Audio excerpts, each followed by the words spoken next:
E aí o bispo aqui da Catedral de Belo Horizonte começou a fazer reunião com os obreiros.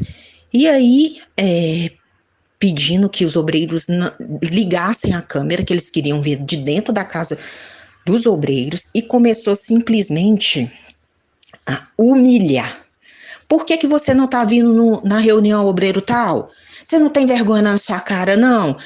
Eu era simplesmente uma falta de respeito. E sem falar que quando eu falei que ia sair, eles jogaram a maior praga, não só em mim, mas em todos que saíram, que falando que os filhos iam morrer, que a família ia perecer. É uma praga em cima da outra. E sem falar que esse pastor que gritou comigo na reunião, depois eu fiquei sabendo, uma obreira que está na catedral até hoje, ela mandou uma mensagem para minha amiga falando que ela não aguentava mais ser assediada por ele.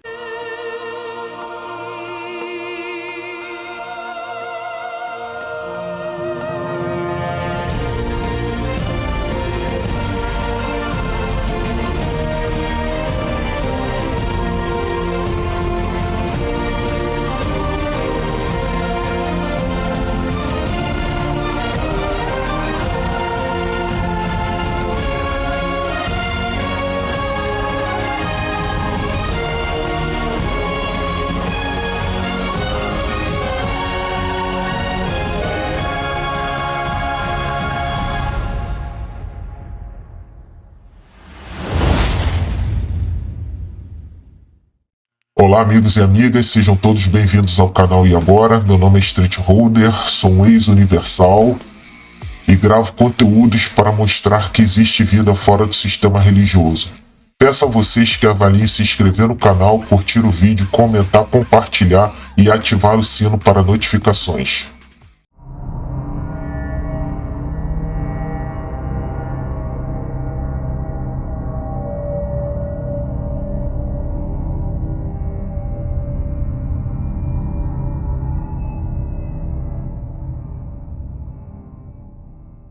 Olá, tudo bem? Meu nome é Sueli, eu fui obreira na Igreja Universal do Reino de Deus e venho acompanhando o canal do Davi Vieira há algum tempo, mais ou menos uns 2 anos atrás, e me abriu muito os meus olhos para a realidade, né?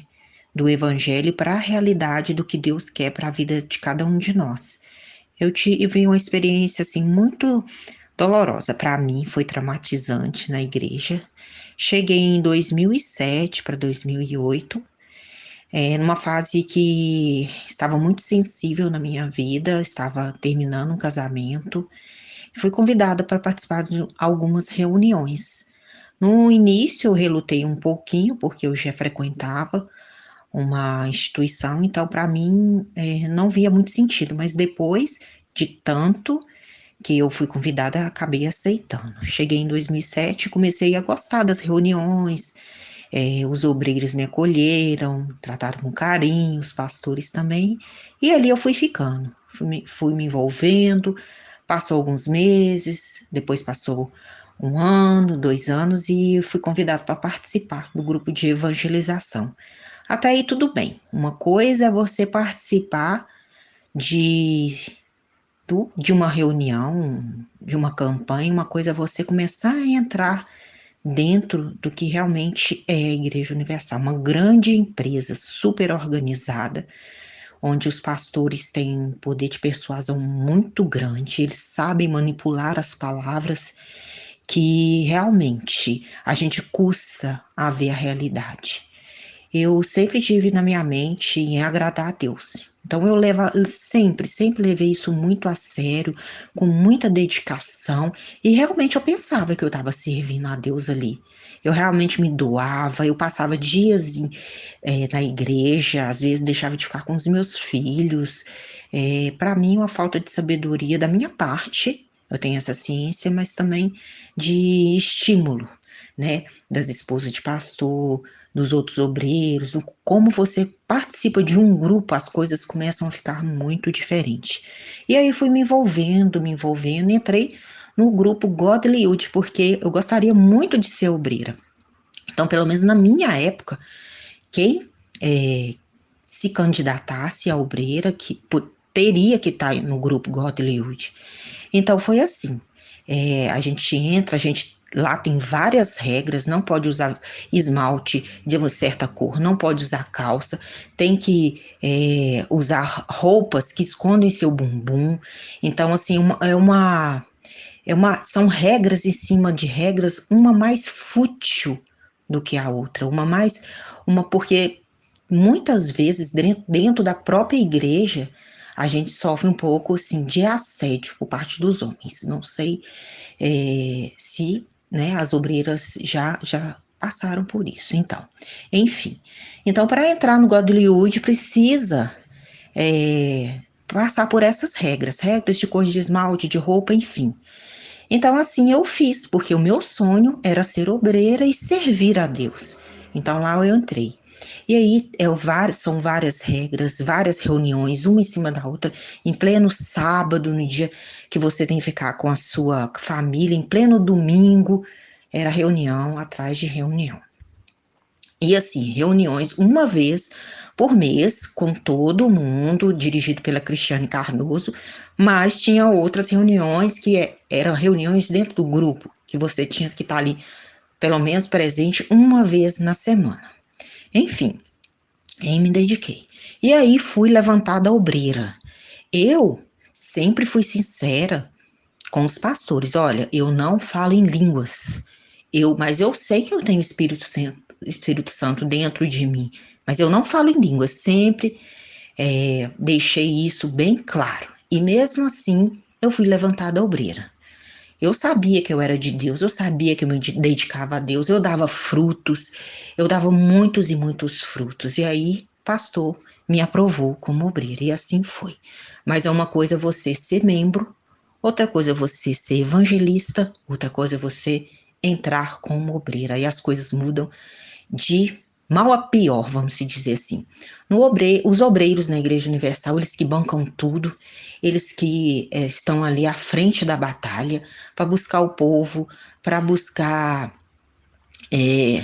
recursos para a própria igreja, os obreiros que fazem as maiores campanhas, os obreiros que estão ali para pagar papel higiênico, produtos de limpeza, lavar a igreja, sendo que assim, a gente não tinha nada. A gente não ganhava um cafezinho, uma confraternização para reunir todo mundo. A gente ali era obrigado. E ai daquele obreiro ou obreira que fosse chamada atenção, porque todas as vezes que se chamava atenção, era Deus chamando. E isso assim, eu tinha sempre dentro de mim, meu pai nunca gritou comigo, meu marido nunca gritou comigo, meus irmãos nunca gritaram comigo. E teve uma certa vez que eu estava participando de uma reunião de terça-feira, a reunião de libertação, uma moça com quase o dobro do meu tamanho, que eu tenho estatura mediana, mas ela era muito alta, ela me jogou no chão. Quase que eu bati a minha cabeça no pedestal da câmera. Eu fazia parte aqui da igreja da Catedral em Belo Horizonte. Então, é uma igreja muito grande, cabe muita gente. E as reuniões de terça-feira à noite eram lotadas. E aí eu caí e quase me machuquei. E a moça, aparentemente, entre aspas, endemoniada, saiu correndo pela igreja afora. E aí o pastor me xingou, me chamou atenção, gritou em frente de mais de 5.000 pessoas. Eu não sabia onde que eu enfiava a minha cara. Eu não sabia se eu corria atrás da moça que estava, sabe, endemoniada, ou se eu enfiava minha cara em algum lugar de vergonha que eu fiquei.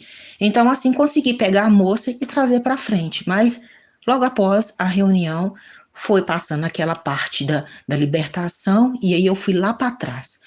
Mas eu pedia tanto a Deus para não sentir raiva daquele pastor, porque eu nunca tinha passado por isso. Meu pai nunca gritou comigo. Meu marido nunca gritou e, como eu falei, meus irmãos nunca gritaram. Eu nunca tive isso na minha vida. E eu fiquei com aquela coisa no coração. E aí eu comecei a pedir a Deus, se eu tiver enganado em alguma coisa, se eu estiver passando por alguma vamos se dizer assim, alguma coisa que não seja verdadeira, por favor, meu Deus, não deixa. Eu sempre tinha isso no meu coração. Eu ia diante do altar, eu pedia muito a Deus isso. E aí foi passando. Eu fiquei na Igreja Universal como obreira 3 anos, até que a pandemia chegou. Até que a pandemia chegou, aí começaram os problemas, né? Mas antes disso, eu queria falar que antes mesmo de ser levantado a obreira, eles pesquisam o seu Facebook, Instagram e pedem para tirar todas as suas fotos que eles não concordam. Eles fazem uma limpa nas suas redes sociais. Se tiver alguma roupinha, alguma roupa, algum detalhe que eles não gostam, ele pede para excluir. Então, assim eu fiz. Eu perdi várias e várias fotos que eu tinha muitos e muitos anos com os meus filhos. Isso aí me deixou muito chateada. E sem falar, né, que a regra das roupas, quem falava era Cristiane Cardoso. Ela que ditava as regras de que vestir ou não vestir das obreiras. E aí, passou. Começou a pandemia e um detalhe também importante que eu lembrei é que na eleição, sempre que tinha eleição, eu nunca gostei de misturar política com religião. Eu sempre assim, cada um tem o seu lugar. E é nossa responsabilidade diante da política saber o certo e o errado naquilo que a gente acredita, mas enfim, sempre que tinha, eles pediam para a gente fazer boca de urna. E a frase que eu mais achei um absurdo, que eles falavam, se pegar não fala que é da igreja. Eu achava aquilo um absurdo, aí eu comecei a não participar de nada. Mesmo que me chamasse atenção, não participava de nada referente a religião e política. Então, assim chegou a pandemia. Foi a época que eu fiquei dentro de casa, eu era maquiadora, perdi totalmente minha clientela, os meus clientes, e comecei a ministrar live, fazer live pelo Instagram, para poder, né, divulgar meu trabalho, vender meu curso online, enfim. E aí eu adoro falar de Deus. Eu sempre que falo do meu testemunho de transformação, porque eu sei que foi Deus que fez tudo quem eu sou hoje. Não foi nenhum ser humano, foi a minha conexão com Deus e o meu esforço, a parte que eu também tinha que fazer. Mas enfim, comecei a fazer live para ver se arrecadava um dinheiro, porque tudo ficou difícil. Meu marido é autônomo, eu era autônoma. Então, assim, tudo era difícil, precisava fazer alguma coisa acontecer. E aí comecei a fazer as lives. E aí comecei a perceber que pastor estava entrando na minha live. E aí, não, nada de errado, qualquer um podia entrar, enfim, mas eu achava estranho. O que é que o pastor da Igreja Universal queria saber de maquiagem, de curso de maquiagem, enfim. E aí foi fazendo live, toda semana fazia 1, 2, 3 lives para poder arrecadar um dinheiro, vender o curso, mesmo que seja online, que ninguém podia se encontrar na época da pandemia, né? E aí, na reunião online, no qual a gente não estava indo na catedral, na reunião online, pastor virou e falou assim, olha, para as obreiras que fazem live é proibido falar de Deus, porque só quem pode falar de Deus são as esposas de pastor. Vocês não têm autoridade de falar de Deus em live de vocês.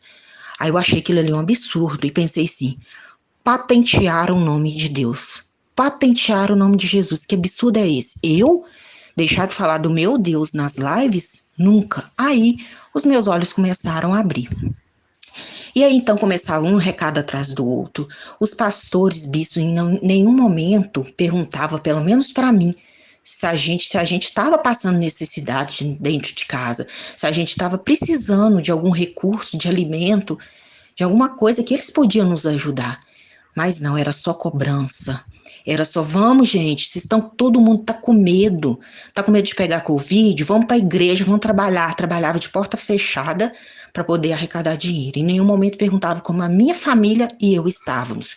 Sendo que eu me dedicava tanto, mas eu me dedicava tanto para Deus, né, que eu pensava nessa época, e a gente estava sendo tratado desse jeito, aí eu pensava, gente, eles não estão perguntando nem se a gente precisa de uma cesta básica.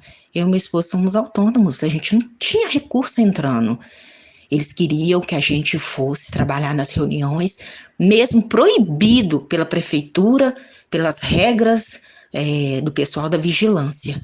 Então, assim, E aí depois começaram a ditar, quem não tá vindo é porque tá endemoniado. Quem não tá vindo participar das campanhas, deixa seu dízimo, vem trazer seu dízimo, passa no altar, vem trazer as suas ofertas, suas campanhas. E quem não vier, tá tudo endemoniado. E começou a pressão psicológica, começou o inferno na cabeça dos obreiros que não estavam indo. Então, assim, eu comecei os meus olhos a abrirem. Primeiro, a conversa da Cristiane Cardoso de não poder mais falar de Deus em live, patenteando o nome de Deus. E aí, os obreiros que não estavam indo estavam simplesmente endemoniados. Eu achei isso um absurdo. E aí, consequentemente, começaram a morrer obreiros. E aí, na mensagem do grupo, passou um tempo, gente, o demônio está à solta, os obreiros estão morrendo. Aí eu pensei, eu só não falava, mas eu pensei, peraí, eles estão exigindo que os obreiros vão trabalhar em plena pandemia, estão morrendo por quê? Estão sendo negligentes. E aí eu achei aquilo ali de uma tal hipocrisia, de uma falta de respeito com os trabalhadores, sabe? Porque na Igreja Universal é sistema escravo. Lá você trabalha, você faz tudo, os obreiros fazem tudo, é a frente da batalha, é a frente do povo, tudo tem que fazer tudo, e ainda não tem o mínimo de consideração possível. Quem está ouvindo esse áudio vai se identificar. E mesmo que você está dentro da igreja, você vai me falar, isso é verdade ou isso é mentira? É lógico que é verdade, porque pelo menos eu vivi na pele tudo isso. E conheço vários, mas vários obreiros, ex-obreiros que já saíram e que viveram momentos tão quanto os meus, ruins, ou até mais. Então aí começaram a morrer os obreiros, a morrer pastor, a se contaminar, levar o vírus para casa, aí morre parente, aí começou. E aí o bispo aqui da Catedral de Belo Horizonte começou a fazer reunião com os obreiros. E aí pedindo que os obreiros ligassem a câmera, que eles queriam ver de dentro da casa dos obreiros, e começou simplesmente a humilhar. Por que você não está vindo na reunião obreiro tal? Você não tem vergonha na sua cara, não?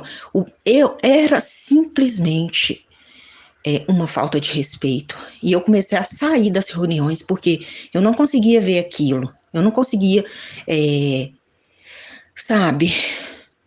engolir aquilo que eles estavam fazendo com meus colegas. Sabe? Eu não conseguia engolir. E se chegasse em mim, eu iria falar. Mas eu não estava aguentando, era pressão psicológica tão grande na nossa cabeça que eu faço tratamento até hoje para curar esses traumas. A minha conexão com Deus eu continuo, mas não frequento nenhuma igreja mais. Eu não confio. Eu estou me curando, eu sei que possa ser que passe um dia esse pensamento, mas eu não confio mais em entrar numa igreja.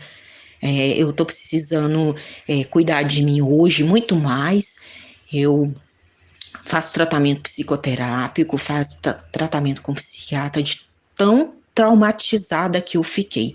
E sem falar que quando eu falei que ia sair, eles jogaram a maior praga, não só em mim, mas em todos que saíram, que falando que os filhos iam morrer, que a família ia perecer. É uma praga em cima da outra. E aí eu lembrei dos momentos que nas reuniões dos obreiros eles colocavam lá os obreiros que saíam sem o mínimo de respeito com a família, sabe? Colocava pessoas, obreiros que se suicidaram para poder colocar medo, né? Para poder colocar o medo nos obreiros, mostrar na cara, mostrando a pessoa morta. Então, assim, a falta de respeito, eu sempre achei isso, uma falta de respeito com a pessoa em si, com a alma em si e com os familiares. Então, quando eu saí, não só eu, mas muitas pessoas saíram na mesma época que eu e foram espraguejadas. Então, assim, eu passo, já faz mais ou menos 2 anos que eu saí, mas eu faço tratamento psicológico até hoje, por causa dos traumas que eu vivi. E sem falar que esse pastor que gritou comigo na reunião, depois eu fiquei sabendo, uma obreira que está na catedral até hoje, ela mandou uma mensagem para minha amiga falando que ela não aguentava mais ser assediada por ele, que ele convidava ela para sair, ele estava ali no pé, não só dela, mas das obreiras novinhas. Então, assim, pessoas que se intitulam pastores, santos, homens de Deus, às vezes não é nada daquilo que a gente pensa. Não estou generalizando, porque eu sei que tem muita gente bacana dentro da igreja. Mas assim como eu, um dia os meus olhos foram abertos, eu creio que os deles também serão. E é isso que eu queria deixar aqui, essa mensagem para vocês. E que cada um, na sua consciência, aquele que conhece, né, a instituição universal, e se você é membro, você só vai saber o que é universal se um dia você for obreiro. Então é essa mensagem que eu queria deixar para vocês. Que Deus abençoe. Até mais.